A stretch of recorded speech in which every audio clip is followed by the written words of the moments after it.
Hi, and thanks for joining me today. This is Mike, and today I wanted to go over the Text on Path tool in Shortcuts a Lot 5. So with the holidays coming up, I see a lot of things online made from vinyl and things like that, and a lot of it is just manipulated text. So I thought I would show you how to do that using the path or the Text on Path tool or the Type on Path tool. So the first thing we need to do is create a path for our text to follow. So I'm going to bring up, if your library is not open, go to Window and Library. And I'm going to start off very simple for this. I'm going to go ahead and just select a circle. And as you can see, the circle did come up on my desktop. And I kind of want to make this a little bit bigger. So if I hover over the corner, so I'm hovering over the right-hand bottom corner there where that square is, and my cursor turns to a double straight arrow. If I hold my Shift key and then click and drag, the circle stays in proportion. If I let go of my Shift key, then you can see the circle becomes distorted and not in proportion. So if you hold the Shift key down when you drag, it will stay in proportion. So that is the first step.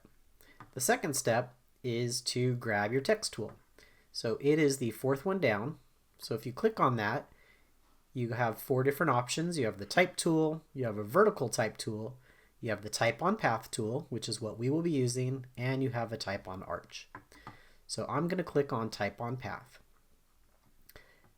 Now the good thing about Type on Path is where you click your mouse is where the text will start. So if I wanted it to start down here, I would just go ahead and click over here to the left here, and I'm not sure if you guys can see it, but the cursor is blinking over here on the left. If I undo that and I click it on the top, now it's clicking, or now it's blinking at the top. So I can go ahead and type my text there. So for this example, I'm going to go happy birthday to you. Hope you have a great day. And it looks awful because the text is too big and it's overlapping, but we're going to fix that now.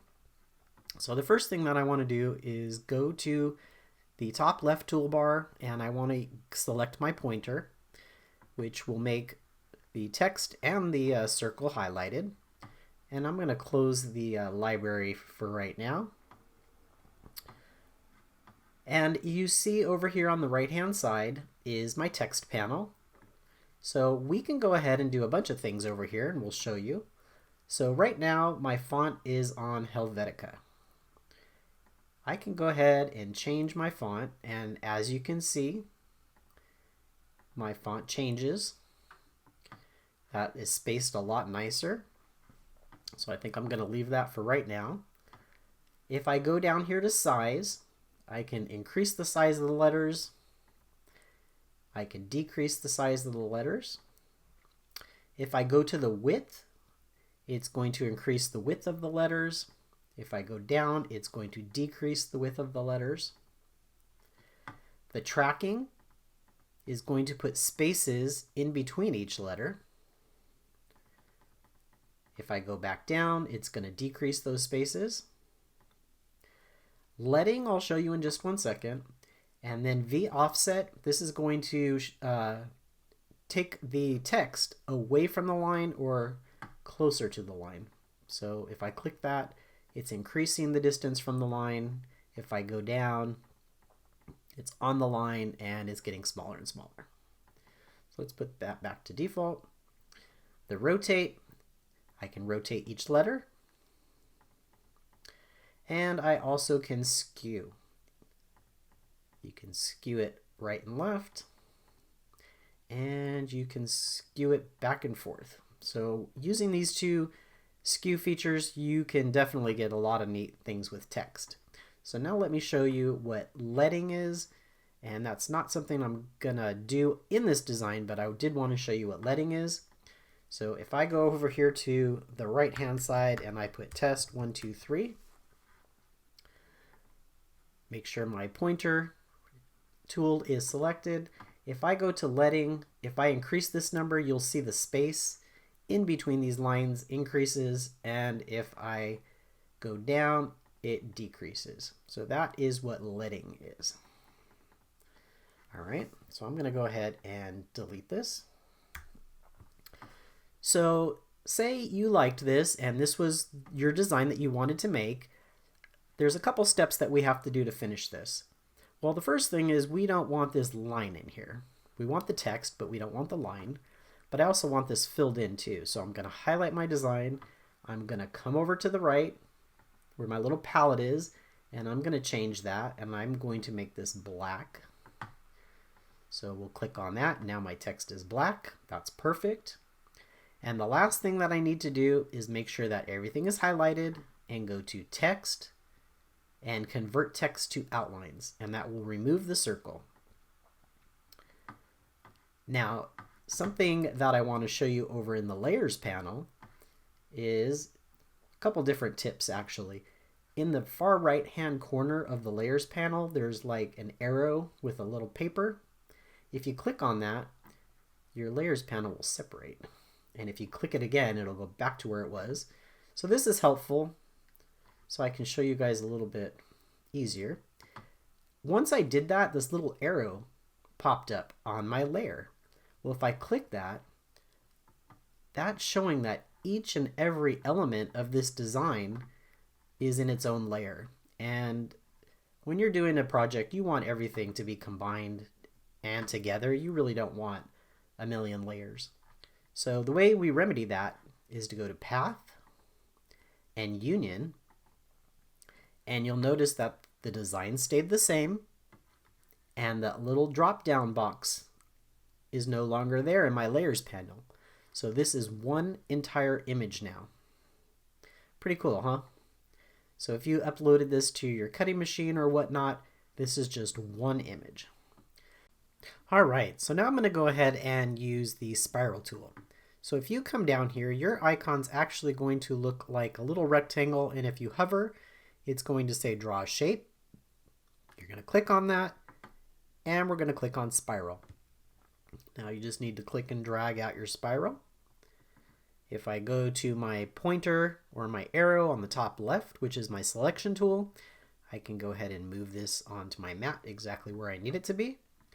And again, I'm going to go to the fourth one down, which is the type tool, and I'm going to right click on that or left click on that, depending on the computer you're using. And I'm going to go type on path. I'm going to click where I want the text to start. I think I want it to start about here. And I'm going to type out my phrase. Happy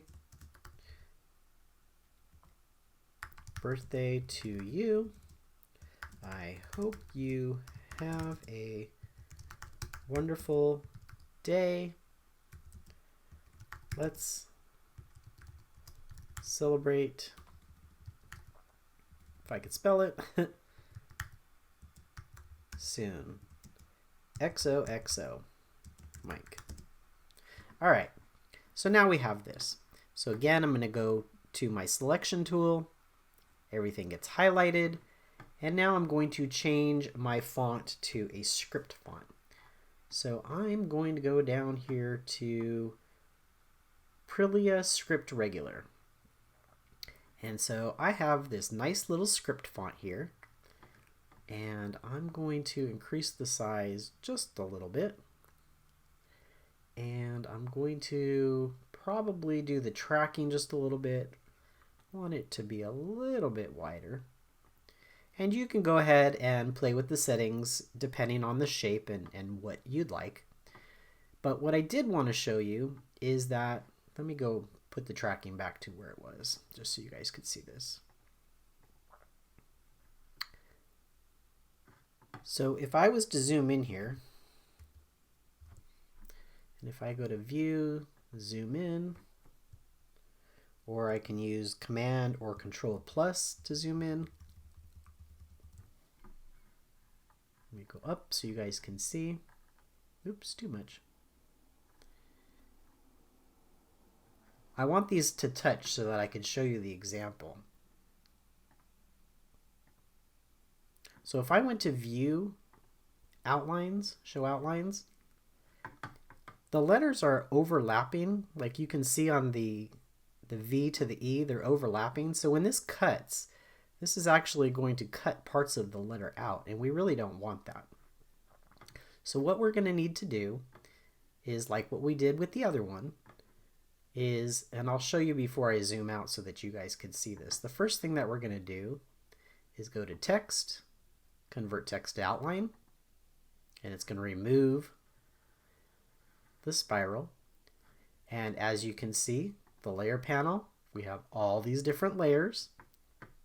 And if we go to Path and Union, you're going to see now that it blended all of the letters together so they're not technically overlapping anymore. So it would cut out perfectly. So let me go to View, Fit to Window, and if you needed to change your view back, so View, Show Outlines, I'm going to take that off so you can see what the text looks like again. And there you go. You have a nice little spiral going on. And I think that looks really awesome. Well, thank you guys so much for joining me today. Don't forget, you can do this with any shape or path that you make. You can also, if you are familiar with the pen tool or the draw tool, which looks like this little ink pen over here, a calligraphy pen, if you click on that and you just create your own type of paths, hit escape to end all of that. You can use your type on path tool for that. Just click there. Testing 1, 2, 3. Testing 1, 2, 3. Your text will follow the path that way. Your text will also follow the path if you're using a pencil tool. And it will also follow the path if you are using the paint or the paintbrush. Type on path. Click on that. I clicked on it over there, I suppose, and so it's upside down. Testing 1, 2, 3. Testing 1, 2, 3. So depending on where you're clicking, you're going to have the cursor in different spots, but it will follow your path. All right, I hope this was helpful. Hope you guys have a great day, and thanks for joining me today.